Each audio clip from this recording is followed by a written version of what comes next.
If you saw my watch collection video, I believe I briefly talked about me previously owning the Bulova Lunar Pilot. Well, I went ahead and I bought it again. This is now my third Bulova Lunar Pilot, and I'm gonna talk about it today.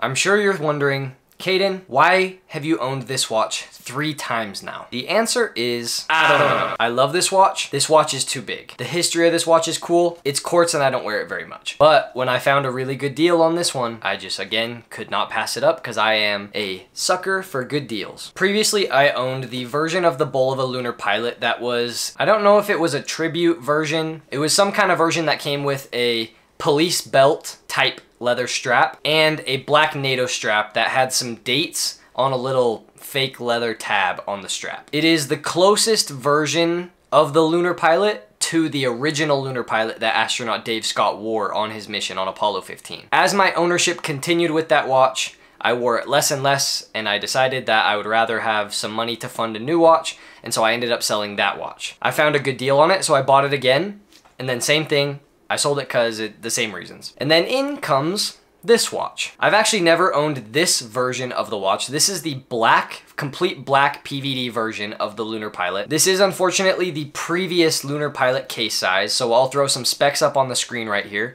This is a 45mm watch, and it is big. There's no way of getting around it. It is a large watch. The completely blacked out version is supposed to help with the size and hiding that size a little bit.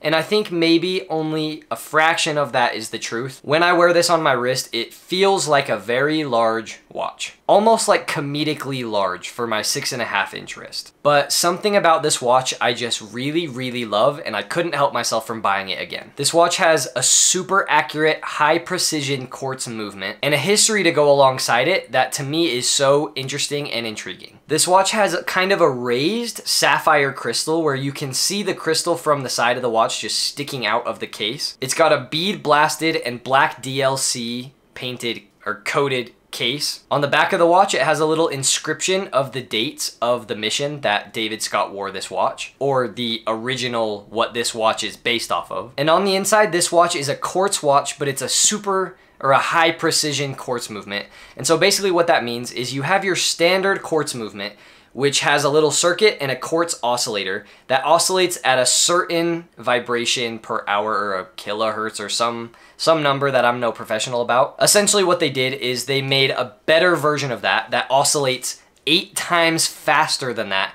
So this watch from, I believe, Bulova's website is rated to be plus or minus 10 seconds a year, or something in the realm of that. I've only owned this watch for about 1 week at the time of filming this, and in 1 week, it has barely moved a fraction of a second, which of course it's only a week and it's a quartz watch, so obviously it's gonna be accurate. But from what I remember about my last Lunar Pilot, I think it took about 1 to 2 months for it to even move like 1 second fast. This watch is crazy accurate. This watch also has a smooth sweeping chronograph, so when you press that pusher and the chronograph starts, it actually mimics a 4 hertz movement. Every second, the chronograph hand has 8 individual ticks per second. On the sub-seconds, the regular running seconds hand ticks twice every single second, so it gives it a little bit of something that is different than just a standard quartz watch that I think, as a very slight, not a quartz snob, but just not a quartz lover, makes it interesting to me. Something about this particular version is out of the box, this came with a leather, a fake leather, a real leather, I don't know, a leather NATO strap, and it was disgusting. The other thing is, I don't know what kind of industrial grade spring bars they are using on the Lunar Pilot stock strap, but I had to take out my knife and cut the strap to get to the spring bars to be able to get my pliers in and to get it out. I don't know what is the deal with that, but it took me like 15 minutes just to get off the stock strap, and I don't know why. It's just the stock spring bars and leather strap is just like bulletproof, but it's disgusting, and so I had to change it out. My current favorite strap setup is this black NATO strap. This is just a really cheap NATO, but in my opinion, this watch, to do its full justice, needs to be on a NATO strap. Whatever brand, whatever style, doesn't really matter. I personally like, with the black on black, to have a black on black NATO. So the catchers and the clasp, the buckle, everything is all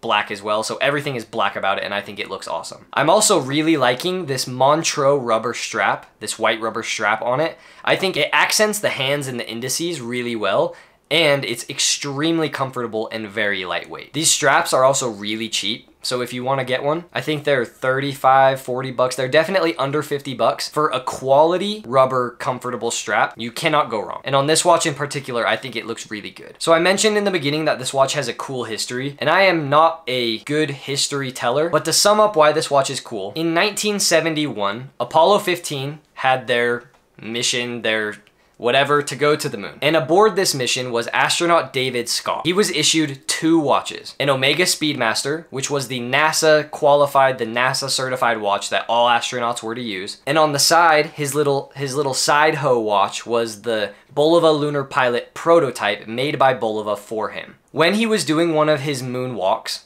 the crystal popped off of his Omega Speedmaster, rendering it essentially useless. For the remainder of his mission, and on the way back, he used the Bulova Lunar prototype as his tool watch for the remainder of that trip, and it survived and did just fine. It later went on to sell in auction for, I believe, $1.2 or $1.6 million, and it is one of the most expensive moon-related things sold at auction. Again, you can fact check me, go look up all my stuff. There's a very likely chance I said some things wrong. But to me, that is what makes this watch so cool. The Omega Speedmaster failed, and this watch was his reliable tool for that mission. That to me is really, really cool. So I've owned this watch previously. I've had it on the wrist for a while. I've had this particular watch on the wrist for about a week now. And my final thoughts on having this watch for a week is I just really like this watch right now. Time will tell. It is still a huge watch. It's not like insanely chunky thick, but it is pretty thick. It's just a big watch. The lug to lug is, I think, the biggest killer about this watch. It just kind of hangs over my wrist and it's so big. But every time I look at it, I'm reminded of the history. I'm reminded of, I think, the funniness of me buying it 3 different times. It's so accurate, and accuracy just makes me so happy. And the colorway is really, really clean. So I guess time will tell as to how long I have this Bulova Lunar Pilot. My 3rd Bulova Lunar Pilot. If you're considering getting a Lunar Pilot, of course, the standard advice goes, try it on in person to get the full experience of how this watch will wear. But I would also personally recommend looking at 3 options that they have available. All 3 of them are in a 43mm case, which wears so much better than a 45.